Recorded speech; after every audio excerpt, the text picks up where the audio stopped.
Hello, I'm back.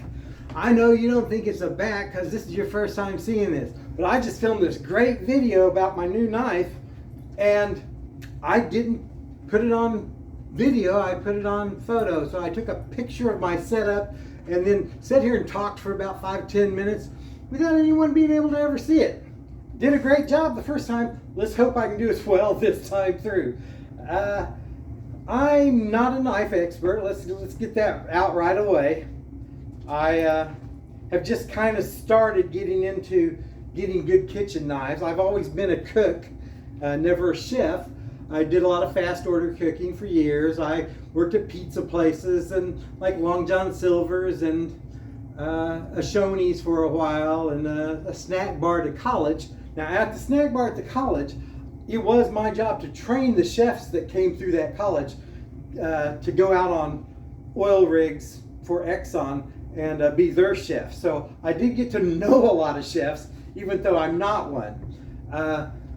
I wish all them luck, and I hope they learn their short order cooking skills from me. I am a damn good short order cook.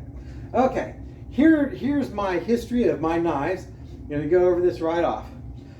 I was wandering through a Japanese mart and I noticed behind the counter where you check out, there was this big bin full of knives just kind of thrown in there, still in their boxes and stuff. And I went and found one. There was a Chinese cleaver and I just took it against my arm, pulled it out, took it against my arm, just shaved the hair right off like that. And I'm like, I want something that sharp. So I went ahead and bought that, and it turned out it was a top Chinese cleaver from a major manufacturer in China that probably shouldn't have been in that bin. It was probably from some, but it's a Japanese place I was in. Maybe it's something to do with them not liking the Chinese, so they threw it in there. But looking up that cleaver, it was worth hundreds of dollars.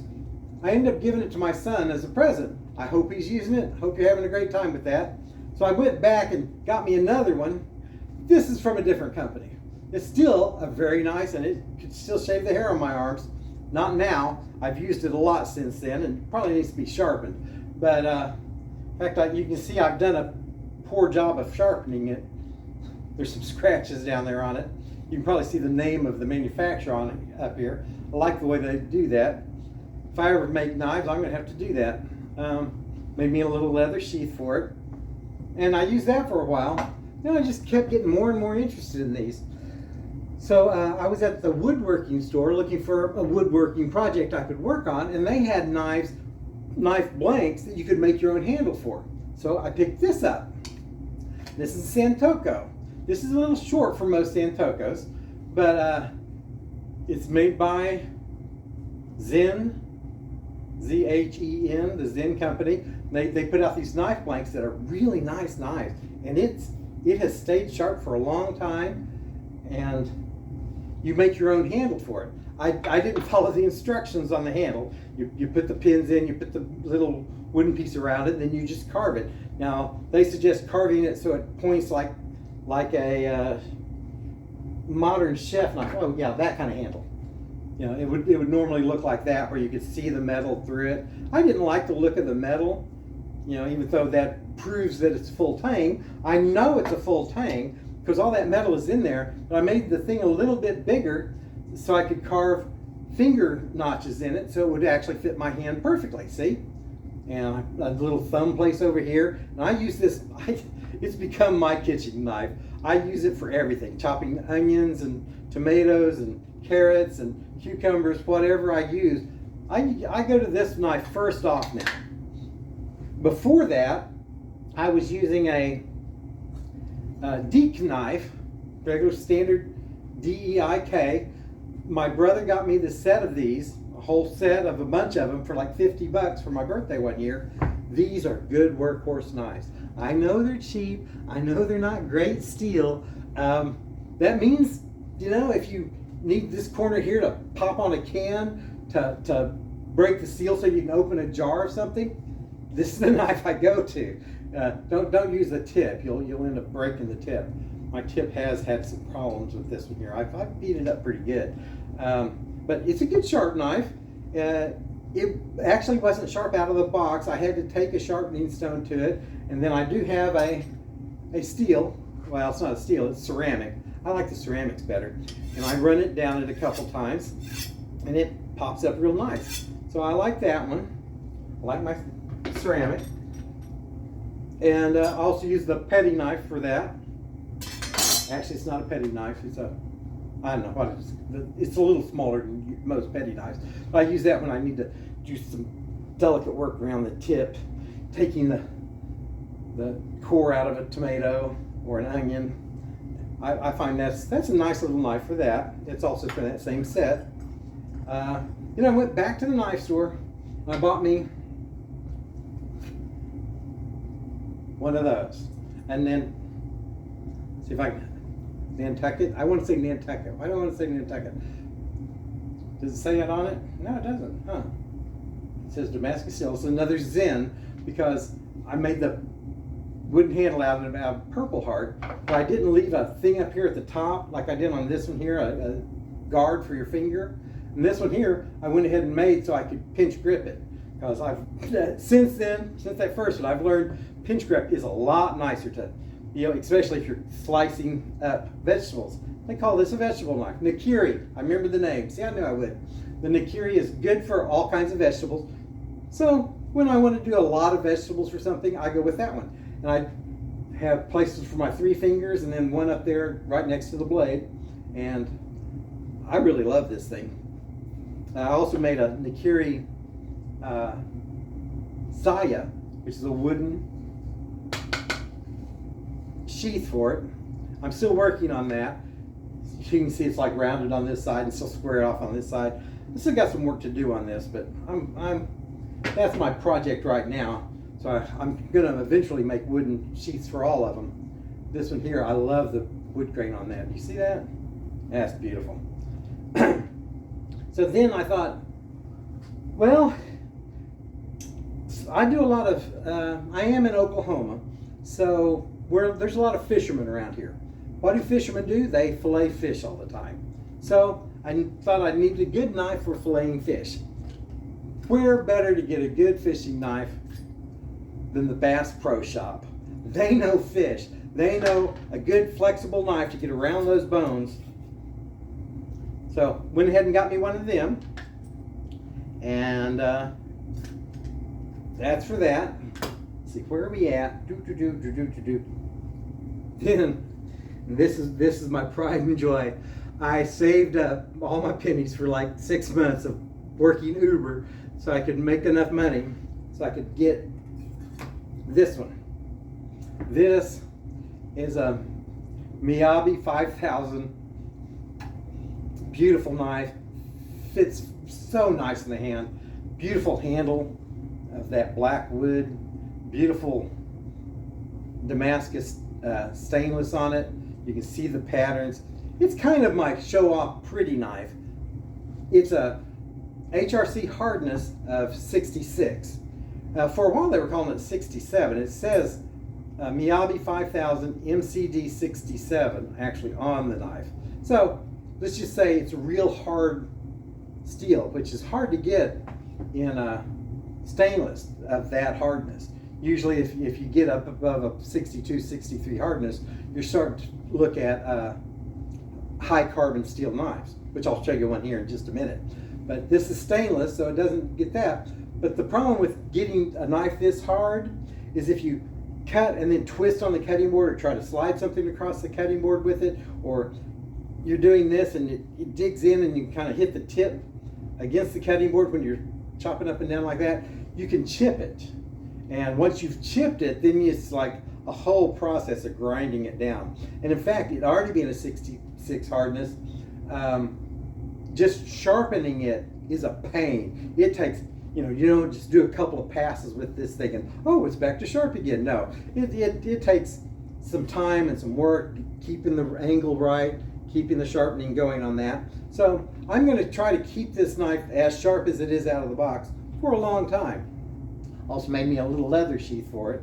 I have a leather sheath for some of these other knives too, but I'm still planning out the Saya, the wooden sheath for it, because I had this great idea for a Saya for it. I'm going to make the inside of the sheath I'm cutting out a balsa wood. So the blade itself won't be up against hard metal. Because with this one here, I started getting worried about my Nakiri touching the metal, touching the wood up at one end. And this wood is hard, this iron hard. So I was afraid that might dull my knife every time I put it in and take it out of the sheath. So I'm going to get a balsa wood center and then a better wood on the outside to hold this steady. So it won't ever chip, and balsa wood is so soft, it's probably never going to dig into it. Get back in there.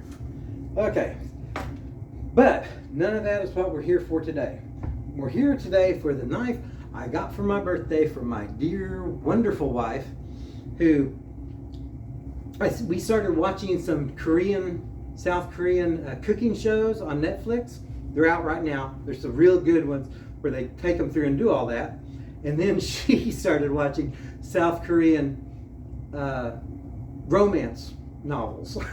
I don't know what else to call them. They're kind of like Harlequin romances, movies. Some of them are pretty good. They actually put a good storyline, and the dubbing isn't too bad, so you can kind of follow the storylines along.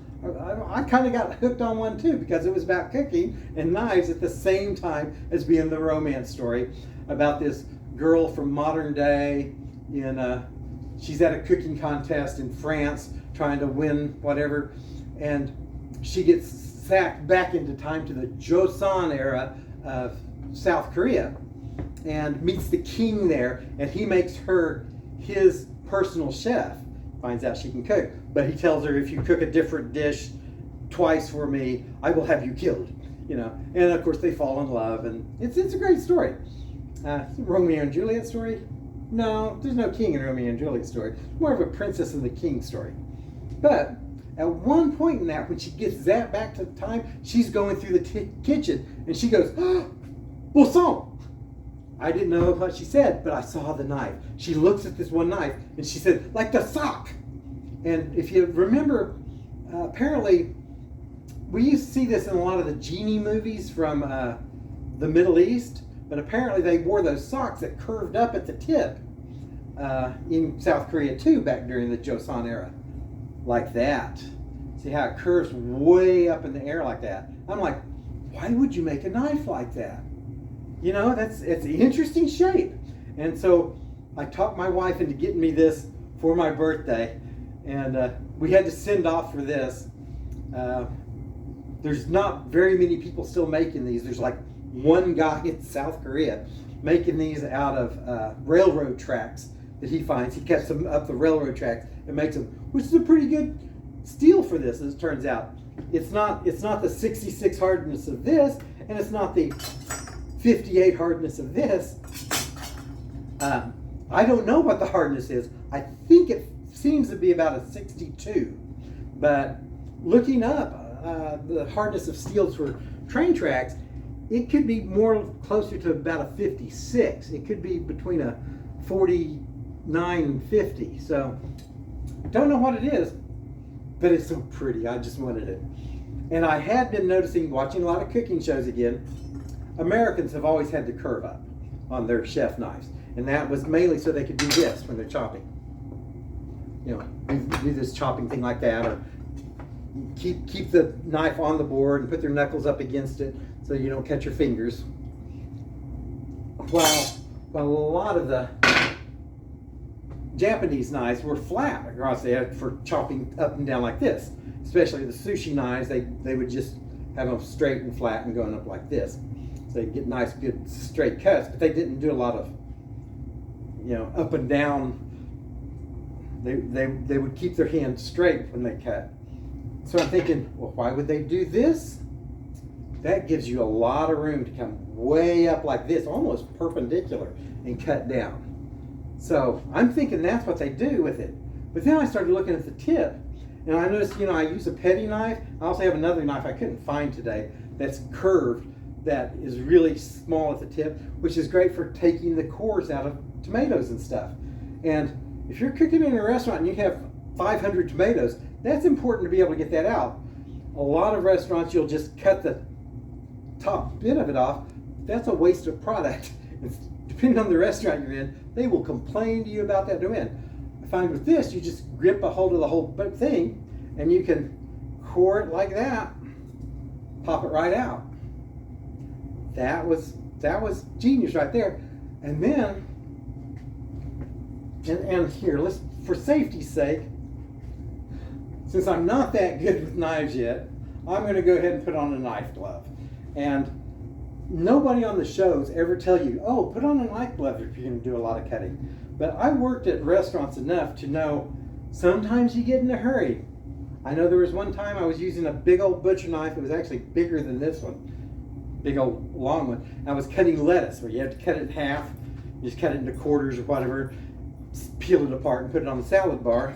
And I came down and hit my thumb right there with that knife. It almost took that thumb off. Because I was really just going after it, and I hit that thumb. You don't ever want to do that.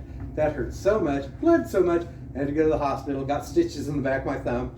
And that has happened in 2 different restaurants. I have 2 scars right above each other on that thumb. So, knife glove. If you got a chance, they're not expensive. They're a couple of bucks. There's a lot of restaurant supply stores. That's where I got this one, just right up the street at a restaurant supply store. And it can save your fingers quite often. Now, normally you just cut through this, but I wanted to try something new with this knife. See how curved up it is? If you just push it forward, it slices right through. You can still use your grip, your pinch grip if you want. With this knife, you can just go back and forth and make slices like this. I think with practice and skill, you could, keeping this thing sharp, you could really do good on that. It's not that good with tomatoes, I found out. You still want to use up and down slicing like that with a tomato. But it turned out to be really good with cucumbers. Grew this cucumber in my garden, just picked it yesterday. And the reason it's only half a cucumber is because this is my second video. Yeah, we won't talk about that. But found out it's perfect for this. You can just slice right through. And you never have to leave the cutting board. You can just line it up and get good, nice slices on it. It may take some practice to be good at this, but my guess is that 500 years ago, this is how they used this in South Korean kitchens. I could be wrong, but it certainly works for that. And I'll probably not use it like that very often. I will probably go back to what I'm used to, which is coming up and down slices, because I'm an American and we have our own way of doing things, right? But I think that's part of it's, a little easier. Probably not as safe, because you could poke yourself with the knife. And it works just good for the Japanese style too, pushing down. So really, really proud of this nice little knife, and I'm having a lot of fun with it. And I want to thank my wife for getting it for me for my birthday. And also another thing about it, move this stuff over here, cutting an onion. I said you could use the tip to cut out the onion. That's good too. But people don't usually do that anymore. What they've been doing, let me cut off the end of the onion here. Cut off that end, throw it somewhere, peel it. Notice I picked up this one when I go to peel it, my nice cheap knife, because it's really good for that.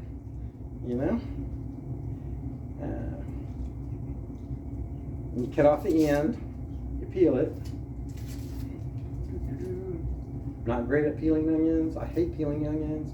Nothing worse than getting the job at the restaurant of peel these 500,000 onions in the next 15 minutes. But I do that, and you cut it in half.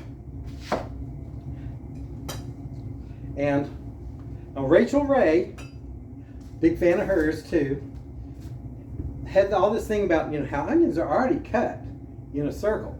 So she would just lightly cut them up. And the way they do it now is they do it like a clock, like this around it. But you leave the tip, leave the root end intact, which always seemed like a waste of a lot of product.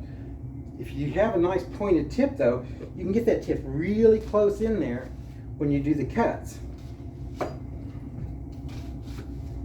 You go like that around it. Now here's my trick that I've never seen anyone do on the cooking shows, is I go back and then do it again from the other side. And you leave a little bit on the other end. And you cut in between your cuts from the first time. Now you have twice as many cuts around there, and you can make much smaller pieces. It's great for dicing an onion, which if you want small dices, that's the way to go right there. Of course, you can use either the cuts that I mentioned before, or with this you can use the classic push cut that I think these knives were probably made for. And for this, it really seems to work really good. You get right down to the end, and then you flop it over and you do the last few this way, and this gives you almost no waste. Your red end comes to nothing. And that's a beautiful knife right there. Now it is high carbon steel, so you want to clean it after each use. You don't want to leave any moisture on it or it will rust. But I'm really enjoying this. I'm having a lot of fun learning about knives. Thank you very much, and I hope this actually recorded this time. And then I can upload it and y'all can see it, and if you do see it and like it, leave a comment, subscribe of course. If you don't like it, leave a comment saying what I did wrong, what you hate about me. Subscribe anyway. Nice to meet you all, and I hope to do more of these in the future, which I will if I get a lot of comments. Thank you.